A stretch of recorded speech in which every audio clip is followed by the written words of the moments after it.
Nicola Sturgeon's career still hangs in the balance despite being cleared of breaking the ministerial code, with an independent lawyer warning it is up to MSPs to rule if she misled Parliament. An investigation by James Hamilton QC has ruled the First Minister did not breach the code after allegations she failed to record meetings with Mr. Salmond and others in 2018. Ms. Sturgeon referred herself for investigation after questions were raised about her conduct in relation to the Scottish Government's actions in an unlawful investigation into sexual assault allegations against Mr. Salmond. The probe into the First Minister's conduct has hung over the Scottish Government like plague for months, with Ms. Sturgeon facing calls to resign if she was found to have broken the rules by which ministers should conduct themselves. While Mr. Hamilton's report cleared the SNP leader of any wrongdoing, it is just the first hurdle in a momentous week in Scottish politics. Mr. Hamilton's 61-page report says while it is his opinion Ms. Sturgeon's actions did not break the ministerial code,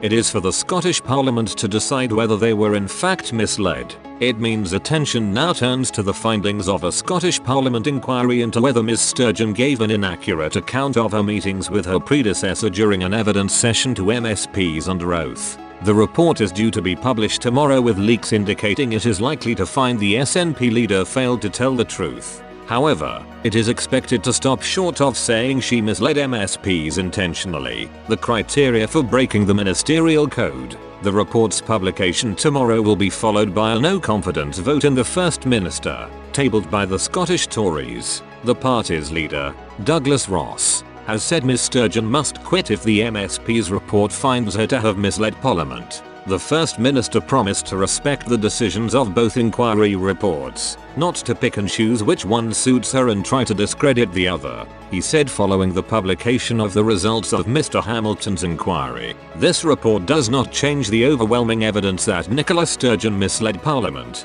Her government badly let women down and wasted more than £500,000 of taxpayers' money. If Nicola Sturgeon won't accept responsibility, then I urge opposition parties to back our vote of no confidence. However, while the report tomorrow is likely to rule against the First Minister, she is likely to survive the no confidence vote, with the Scottish Greens saying they would not support the no confidence vote. Co-leader Patrick Harvey said, in lodging a vote of no confidence before this report was published, just as they called for the First Minister's resignation before she even gave evidence to the parliamentary committee. The Tories have shown that they have no interest in establishing the truth. This entire saga should have been about examining a process that let down women and ensuring that was never repeated. In their ridiculous attempts to pursue a political scalp, the Tories have completely ignored that fact. Ruth Davidson and Douglas Ross have shown that they have absolutely nothing positive to offer the people of Scotland. Scottish Labour has not yet indicated how it will vote in the no confidence motion,